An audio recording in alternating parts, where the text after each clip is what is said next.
Ayan, andito na ako. Andito na ako sa tinitirhan ni Jeff. Sa kabilang bahay nila ni Sir Paul.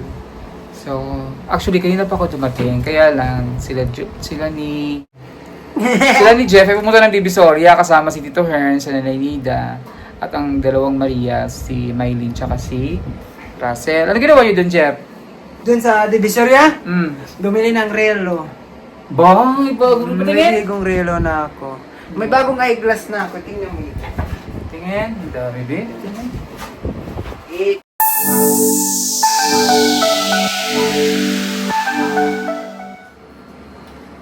Bilihan ka ni tatay, ni nanay. Parang kay Tik, parang same kami ni Kuya Peter. Ganyan. Oh, pogi oh. Mm. Mm. Wow. Tapos yung relo. Yung relo. Asa yung relo? relo. Oh. Ano yan? Oh, cashew. Fashion. So, nag-enjoy ka naman doon.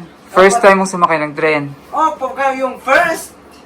Yung kanina, yung bus din, first time ko rin. So, first time nilang mag-commute kanina kasi nag-commute sila going to Divisoria. Hindi sila nag-private car. Pero nakapagod na. Sobrang pagod talaga. kasi, Sobrang pagod talaga. kasi malayo. Tapos masakit yung binti mo, nang lakad ang lakad. Parang hindi mo na kaya. At Pero saka, nag-enjoy ka naman doon kasi maraming tao. Enjoy pero sa pagod. Oo. Pero okay naman yun para with experience. Ah. Habang wala pang klase. True. Yung first time, yung kanina, parang kinakabahan ako. First time ko pa rito pumunta na Maynila. Paano hindi ka talaga nang humiwalay? Kasi pag nahiwalay ka doon, mawala ka talaga ng dami tao doon.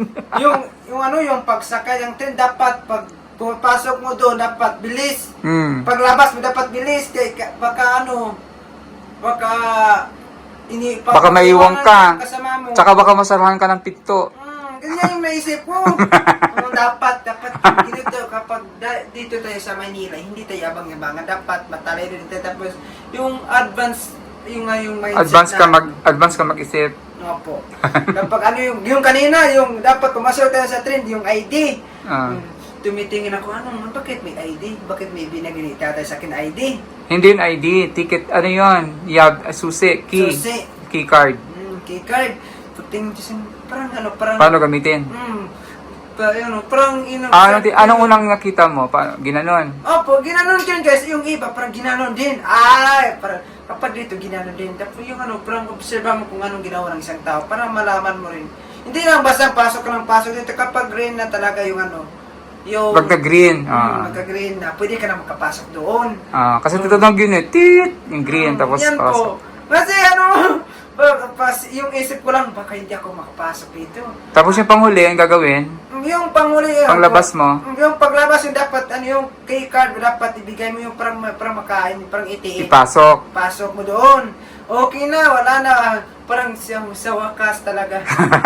Okay na, wala na. Hindi na ako kinakabahan. Hindi na ako kinakabahan eh. Hindi na ako kinakabahan, Amsi. Kasi first time ko talaga pagsakay ng train, ganito pala ang train. Kasi kapag dito ka, hindi yung yabang-yabangan, hindi kapat mata-utak yung gamit. Magtanong ka muna, o mag-observe ka muna. Mag-observe ka. So at least nakatry ka na ng mag-LRT, mag-bus, mag-Divisoria, ayan na. At saka first time ko rin, paglabas, sabi ni tatay nga, Jeff, dapat yung bag mo, hindi dito sa likod, kasi alam mo dito, marami dito manlulukot.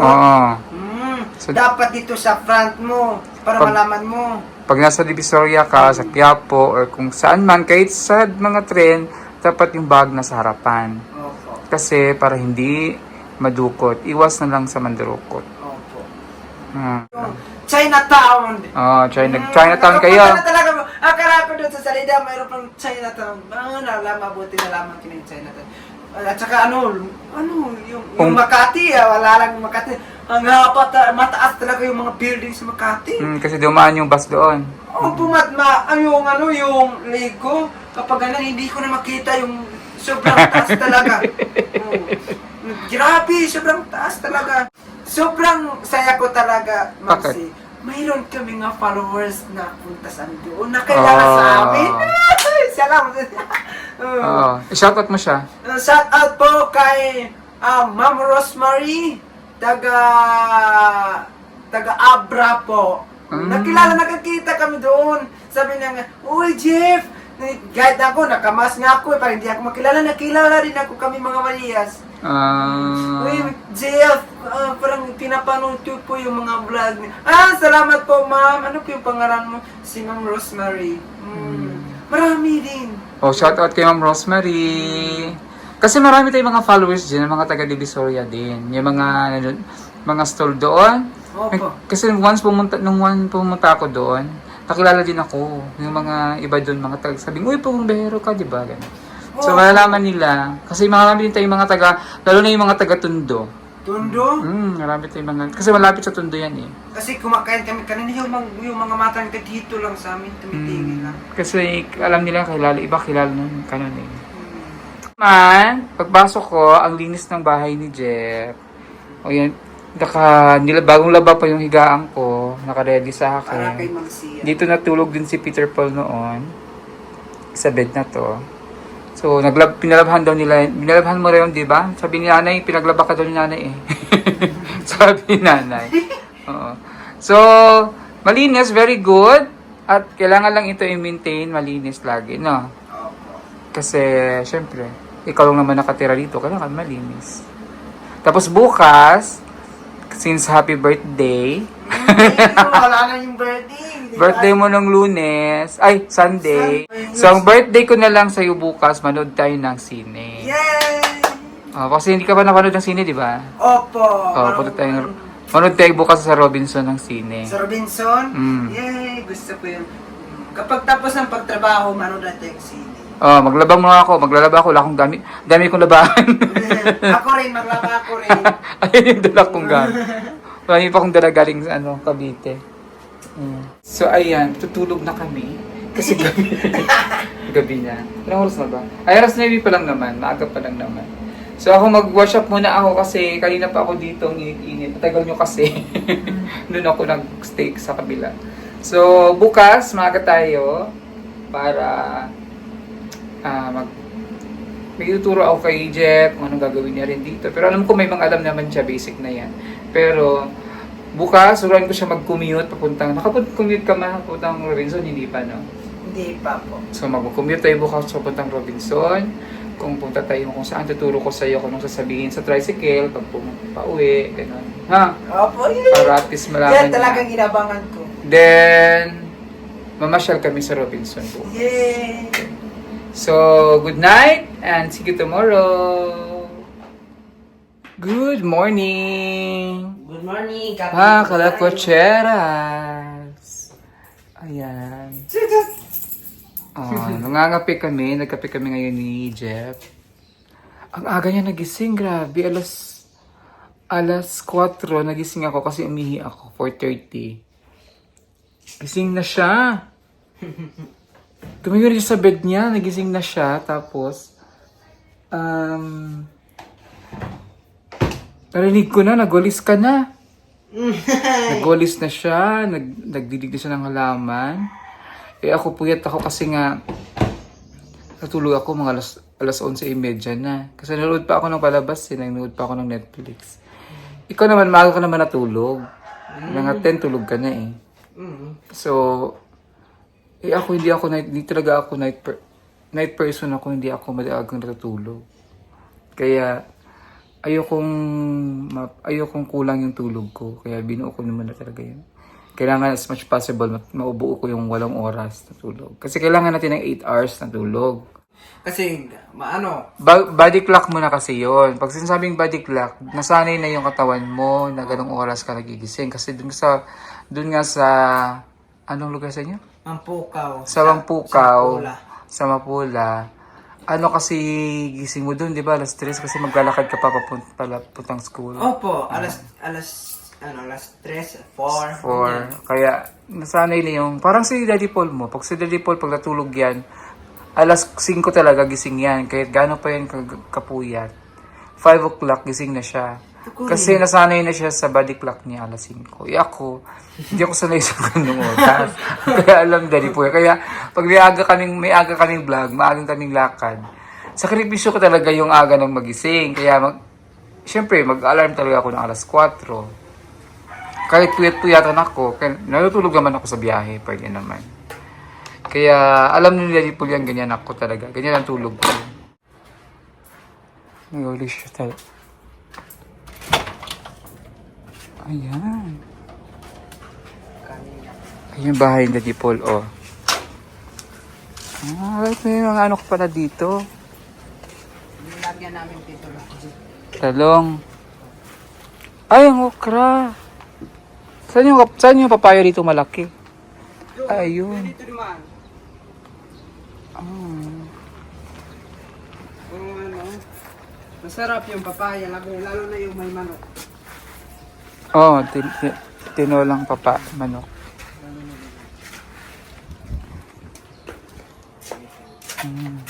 Ito yung papaya. Talbos ng kamote. Tinanim namin kay Lola. Ay, may malunggay ka. Oh, yan yung papaya.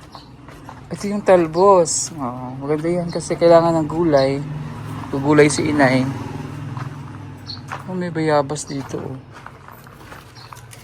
Paborito din ni Paul, bayabas. Ang lalaki ng kapapaya, no? Pero buyag. Para so. Mahaba pa yan.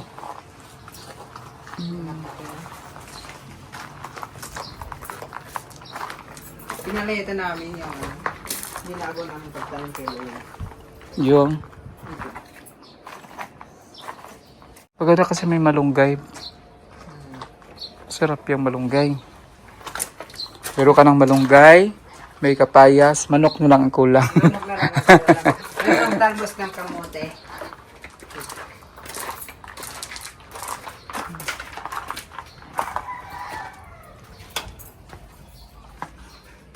Kapag nainis ako, mayroong gitara. May gitara naman siya dito. May gitara Mayroong siya. gitara dito. Ang mga simple. Ano yung kanta na para sa... Ano yung kanta pag nalulungkot ka, anong kinakanta mo? Yung ano, parang kanta po ni Freddy Aguilar. Pero yung ano, yung habang may buhay, may pag-asa. Ganyan ang tao. Ano kanta yun?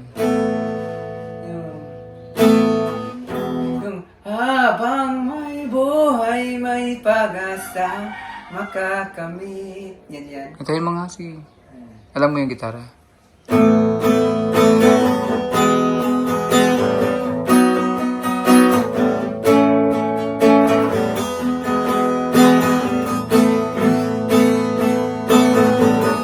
Habang may buhay, may pag-asang makakamit. Di tayo papabayaan ng Diyos sa langit. Umanalig ka sana, ikaw hindi nag-iisa, karamay siya.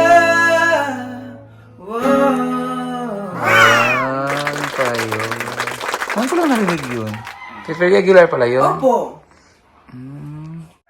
Maganda yun kasi lumaki ka sa simbahan. Ano ka, may nag-guide sa'yo na bawal lang ganyan, magbisyo, bawal lang ganyan, kasama sa mga masasamang mga... Maganda yun. Kasi maganda talaga ang training na pag sa simbahan ka lumaki. Kasi may guidance ka. So ngayon, kasama ko na si Jeff. Ang una natin gagawin, pagising mo sa umaga, ang first thing mong gagawin talaga, una, napansin ko, kailangan tupiin mo yung mga higaan mo, ayusin mo yung higaan Oo, mo. nalimutan ko. Oo, Nalimutan yun. kasi natulog ka pa eh. Oo, yun. So, pagising mo sa umaga, unang-unang gawin, tupiin ang gamit, kasi, ang sabi nga nila, pag inumpisahan mo na pag gising mo sa umaga, unang-unang inayos mo yung higaan mo. Kasunod nun, maayos na. Kasi una pa lang, sa pahiga mo pa lang, pagbangon mo, tinupi mo na yung kumot, yung unan, inayos mo na higaan mo. maayos na yung buong araw mo kasi mas kasunod dun. Umpisa ka na sa pinaka-umpisa eh. Una, aside sa paggising sa umaga, unang gawin mo, di ba, magdadasal ka. Opo. Nagdadasal ka ba sa umaga? Magpapasalamat ka sa agad sa Diyos. Opo. Mag-pray ka, Lord, thank you for this day. Salamat sa araw. Salamat. Paggising mo, pagtayo mo, tupi na agad yung mga higaan, yung unan, arrange na. Tsaka ka na ang gagawin mo. Basta unang-unang gawin mo sa umaga. Bago ka pagising mo, tupiin ang higaan. Opo. Yan na. Natulog ka pa. Intindihan ko naman yun. Pero yun yung anuhin mo. Sanayin mo yun, no? Pagising mo, tupiin na yung kumot, yung unan, naka-arrange na. Okay? Tapos, tsaka ka na alam ko namang ka rin sa bahay eh. Tapos, kung may kukunin kang gamit, kung saan mo siya kinuha, doon mo siya ibalik. Ha? Kasi, minsan, pag kinuha natin, nalimutan natin kung ibalik yung mga gamit. Opo. Na ano mo ba yan? Opo. Parang Kasi yan ang sabi rin ni Yana, sabi niya. Minsan si Jeff, pag may kinukuha, nakakalimutang ibalik yung mga kinukuha. Si Nanay, maano yan? Masinop yun si Nanay. Parang si Daddy Paul yan. Masinop yun sa bahay, gusto niyan malinis. Kahit ako din, ganyan ako. So, hindi ako ganun lang ka OC. Unlike si Daddy Paul, si Nanay. Si Nanay kasi, simula bata pa sa Daddy Paul, ganyan na siya. Kailangan malinis, kailangan yung sahig malinis. Ganyan siya. Kaya na-adapt din nila ni Daddy Paul. Si Daddy Paul ganyan din sa kondo, sa bahay. Gusto niya na malinis din. Lumaki din akong ganun. So, kung saan mo kinuha yung gamit, example, may kinuha kang gamit na huwag mong iwan kung saan-saan. Ibalik mo din doon. Para maayos yung gamit, hindi watak-watak. No? Tapos, pag madumi, kailangan linisin talaga. For example, makita mo yung madumi yung sahig. So, alam mo na madumi, walisin mo na agad. Tapos, pangalawa, yung kailangan malinis yung banyo. Banyo? Kung makikita ka ng may mga may mga latak-latak ng may mga kunting na ng ihi, di ba magi-yellow na siya. Lagyan mo lang ng sabon, brushan mo lang. Sabon pala. Sabunan. Tapos brushan. Para, sige, bili tayo mamaya, punta tayong Robinson. Bili tayo ng gamit para pang linis, ganyan. Para at least, malinis tayo sa bahay. Kasi pag nasanay ka na dyan, masanay ka ng malinis tulad lang ni Mylene ngayon, ni Ninita, nila ni Russell.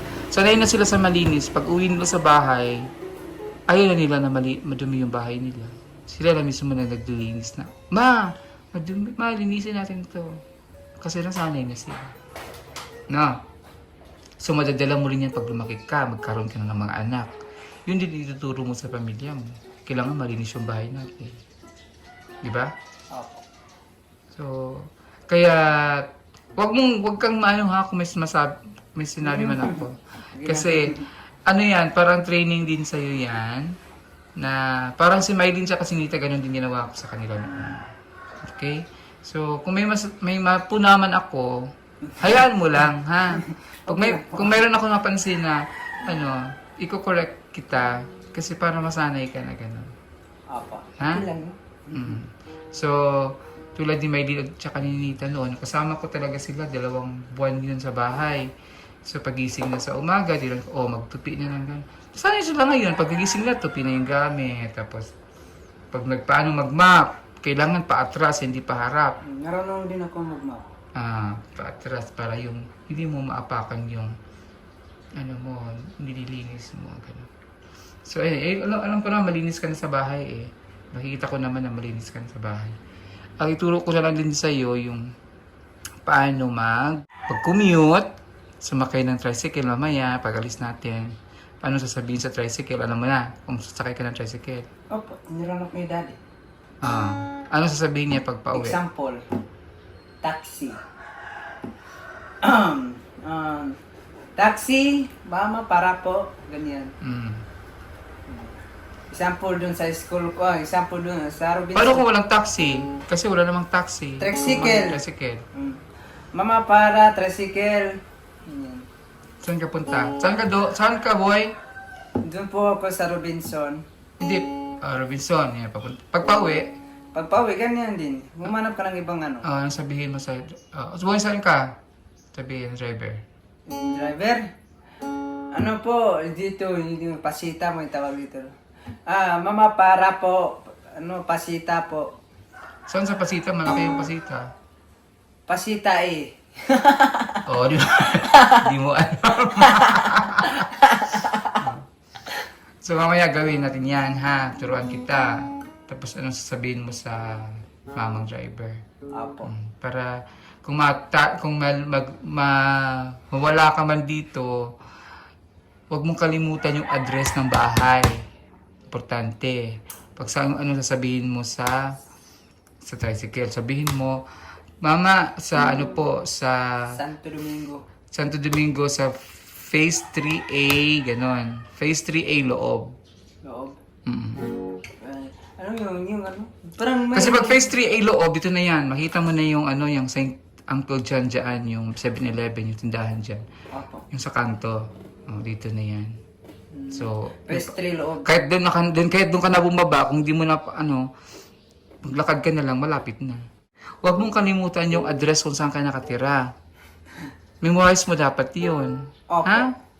Memorize mo yan, alam mo ba? O kaya ilista mo din sa ID mo, kung may ID ka. Doon sa cellphone. Ano? Ilista mo, kung leobat yung cellphone mo. Yung ano? Hindi mo mabuksan. Kailangan isulat mo yun sa malit na papel, ilagay mo sa likod ng ID mo kung may ID ka sa school. Ba't ilagay mo doon? Para kung mawala ka o makalimutan mo yung address mo, sasabihin mo, pakita mo lang sa driver na dito ako nakatira. Kasi bago lang po ako nakatira doon. Oo. Sabihin mo, bago lang po kasi ako kuya, di ko kabisado pa yung address. Dito po ako nakatira. Pero pag nakita ko na yung street doon, alam ko na po, hindi ko lang kabisado yung kung saan yung, nakalimutan Phase ko. 2. Ano yan? Kay Lola. Kasi ito, phase 3A.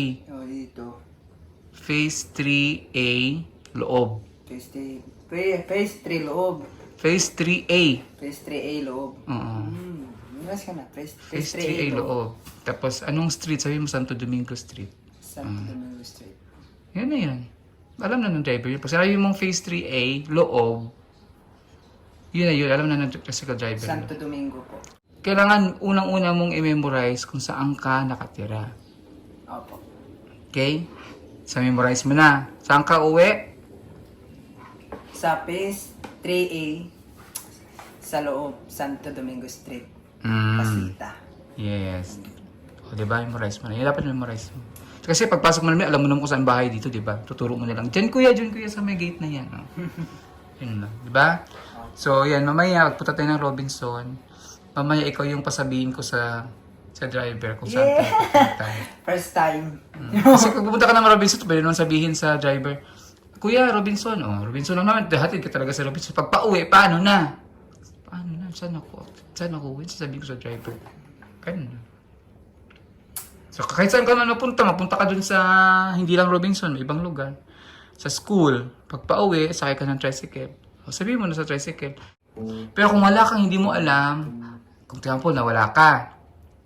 Minsan to nawawala talaga tayo saan kahit hindi lang dito sa Laguna, kahit sa ibang lugar. Pag mayroon kang itatanong, hindi mo alam kung hindi ka mo sigurado, magtanong ka, hindi kahit kanino. Alam mo saan lapitan mo? Sa guard. Sa guard. Secure. Sa security guard, sa police, doon ka magtanong. Yung Para secure. stoplight. Doon ka magtanong. Huwag kanino-kanino kasi minsan, pag alam ng mga tao, lalo na pag alam nilang baguhan kahit sa Manila, lulukohin ka. Gagawin sabihin sa'yo yung mali, tapos peperahan ka pa.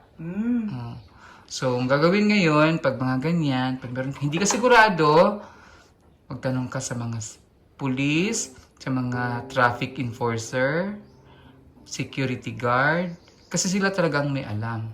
Tsaka sigurado kang hindi ka lulukohin. Kasi pag yung mga tao lang dumadaan dyan, kahit sabihin mo mukhang mabait, pero hindi mo alam yan, mga manluloko pa lang yan. Manluloko pa. Oo, ituturo ka dito kung saan-saan, tapos dalhin ka, piperahin ka pala. Diba? Ganun lang yun. Okay. So, that's for today. Para hindi ka masyadong yun lang muna. Parang pangdagdag na lang. Oh, hindi may idea ka. Tapos, ayan, kung may tanong ka pa, pwede mo ako tawagan, friends sa Facebook, di ba? Or may message ka. Ma'am C, anong gagawin ko? Ganito, ganyan. Kung mahiya ka kay Daddy Paul, magtanong, lagi busy si Daddy Paul. Pwede ka mag-message sa akin, Ma'am C, anong gagawin ko pag ganito, ganyan? Kasi hindi ka naman dito nagluluto, kagaya nila ni Mylene tsaka ni Nita noon. Turuan ko silang magluto sa rice cooker. Wala ka namang rice cooker dito, di ba? Tinuruan ko silang magluto ng rice cooker. Ikaw, malunong ka na mag-operate niyan, di ba? Opo. Yung rice cooker, marunong din ako. Marunong na. Opo. So, paano magsaing, paano magluto, ayan. Kung may tuturo sa inyo, sa tingin nyo na, kasi alam ko naman talagang madamdamin kayo pag may nagsabi sa inyo, madali kayong masaktan. Opo. Pero yun yung dapat niyong baguhin. Kasi sa mundong ito, kailangan tayong mga tao, Agresibo. tayo, fighter. Huwag tayong mahina. Kasi pag mahina ka dito lalo na sa mundong ginagalawan natin, lalo na dito sa syudad, pag mahina ka, talo ka. Kailangan matapang ka. Paglaban mo kung ano sa tingin mo tama, tapos ipaglaban mo pangarap mo sa buhay. Ha? Huwag mahina. Pag magsabihin sa kaklase mo, pag nag-aaral ka na, ano naman yan, katutubo yan, taga-bundok yan. O ano ngayon kung taga-bundok ako? At least may pangarap ako. O ganun. Wag mo na lang sila intindihin, wag kang makipag-away kasi mali yung makipag-away. Baka makapag- Daanin mo sila sa kabutihan. Kasi pag nakita nilang mabait ka sa kanila, ay mabait naman pala yan si Jeff. Kahit marami kang maging kaibigan, tutulungan ka pa. Kasi sikat sa social media eh. Hindi, unang-una magpakumbaba ka. Opo. Mag-observe ka muna. Mag-observe ka, tapos wag mo agad silang yabangan ng salita. Kung meron kang sa tingin mo, dapat mas may alam ako sa kanila. Hayaan mo muna, wag mo muna ipakita sa kanila na mas may alam ka. Unless kung sabihin nila, Jeff, alam mo ba to? Tsaka ka na mag-off. Alam ko yan. Ganyan. Pero alam ko yan. Mainis yan sila. Sabihin na, bida-bida naman itong katutubo. Oo, talaga. May mga ganun. Lalo na pag mga taga-syudad, sabihin nila, magbida-bida ka na, alam ko yan. Marunong ako nito. Marunong ako ng ganyan. Mainis yan sila. Kasi sabihin na, sino pa itong feeling naman ito, alam lahat. Gaganon yan sila. Opo. So, dapat, discriminate yan nila. Dapat, huwag kang magsalita kung sa tingin mo na hindi mo na kailangan sabihin yon. Maging observant ka lang. Kung hingin nila yung opinion mo, Jeff, classmate, kaya tawag dito pag hindi ka kilala, classmate eh. Classmate, ano bang may idea ka ba dito? Anong gagawin natin? Tsaka ka sabihin. Pwede na bang sabihin mo na, classmate, pwede mo ako mag-suggest? May idea ako, classmate, ganito. Ito gawin natin classmate sa For example, may magagawin kayong grupo, activity sa grupo. Ito kaya gawin natin classmate. Adjustion ko lang to ha. Depende sa inyo kung ayaw nyo naman. Ganito gawin natin classmate, ganyan. Kasi kaysa naman magbida-bida ka agad, sabihin ka dito, tawagin ka talaga agad, Jollibee ka. Jollibee? Yan si Jollibee oh. Bida ang sarap. Bida-bidahan.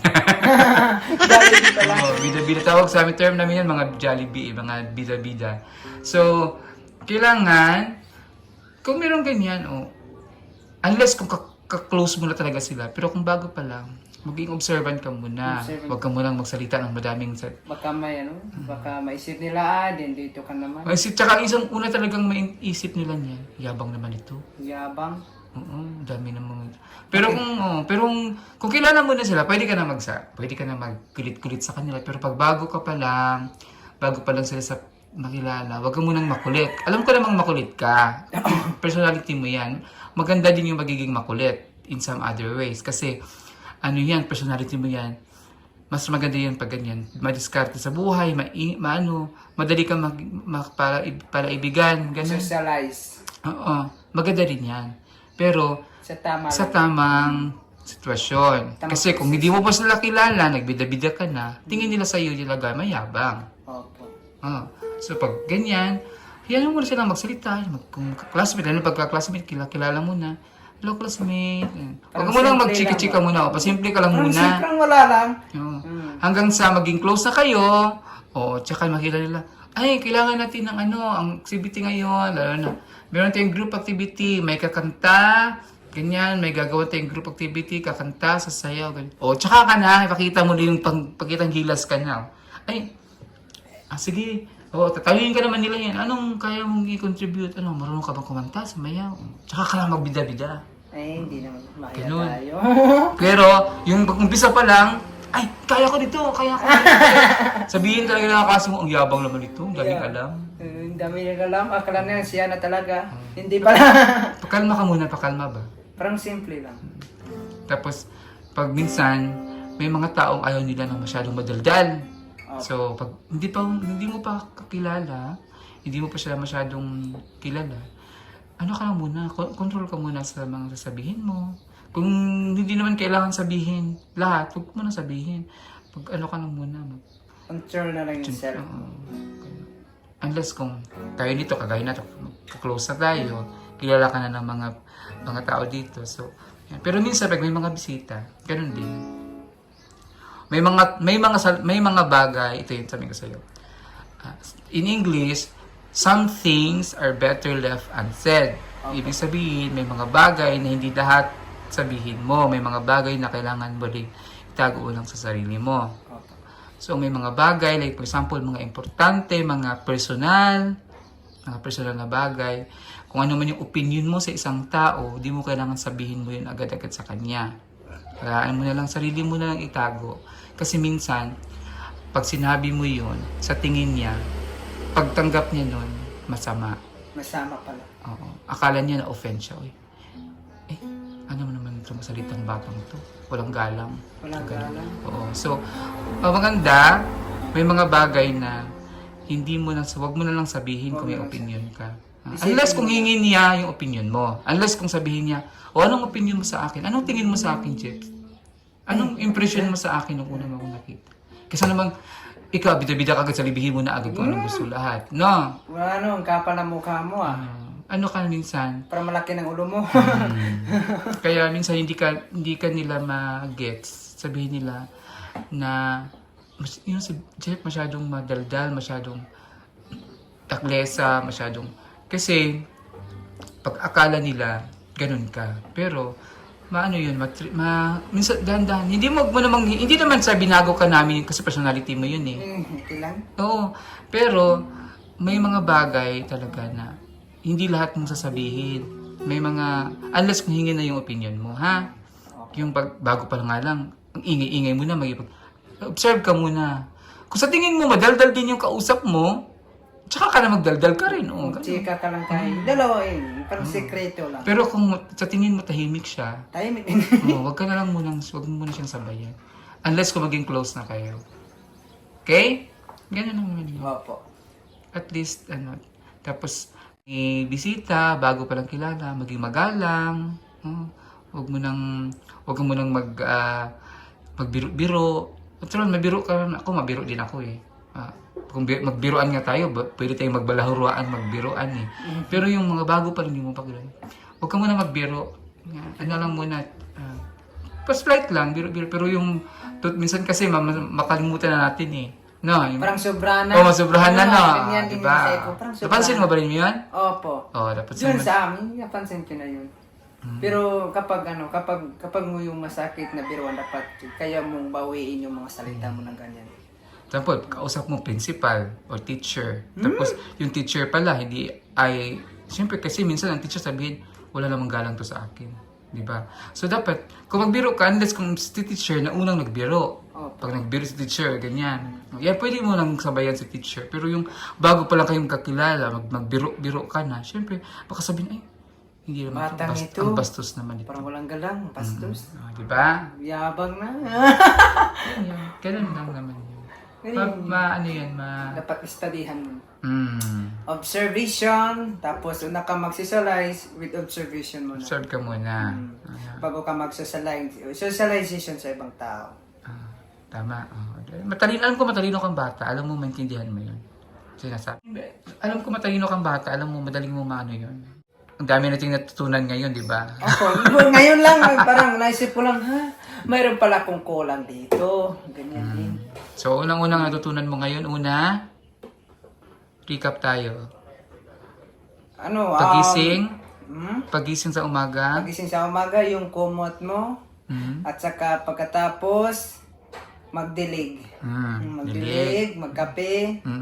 Pagkatapos, kung ano, iba pa mga trabaho mo. Tapos, yung gamit, kung kinuha, saan kinuha, Doon po ibalik. ibalik. Tapos, pag pumunta sa, pag sasakay ng tricycle, anong sasabihin? Saan ka nakatira? Sa Phase 3A, loob, Santo Domingo Street. Very good. Tapos, ano pa natutunan natin? Pag sa mga kaklase, bagong mag-umpisa ang klase, kung ano man yung gagawin doon, mag-ano muna?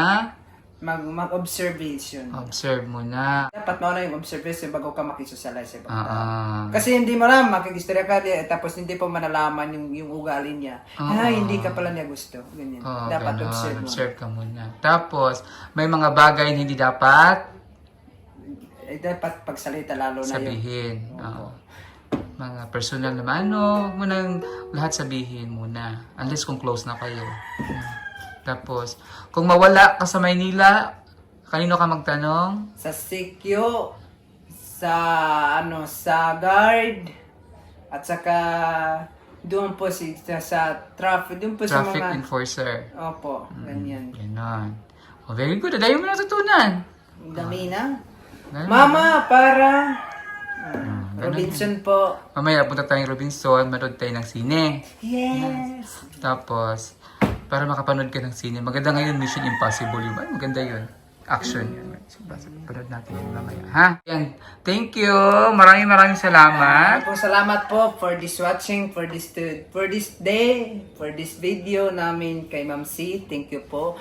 And huwag po kalimutan, please like and share and follow po and subscribe po sa page namin kay Ma'am C for this day. Thank you po sa pag-follow, sa walang sawa pong panood. Sana nandun kayo sa mabuting kalusugan. I pray po na I think na secured po kayo ng dahil lang sa Panginoon. Na Amen. dapat mag-pray tayo ng araw-araw. Pray lagi. Na. So, ayan. Thank you and have a great day. Bye-bye. Bye-bye!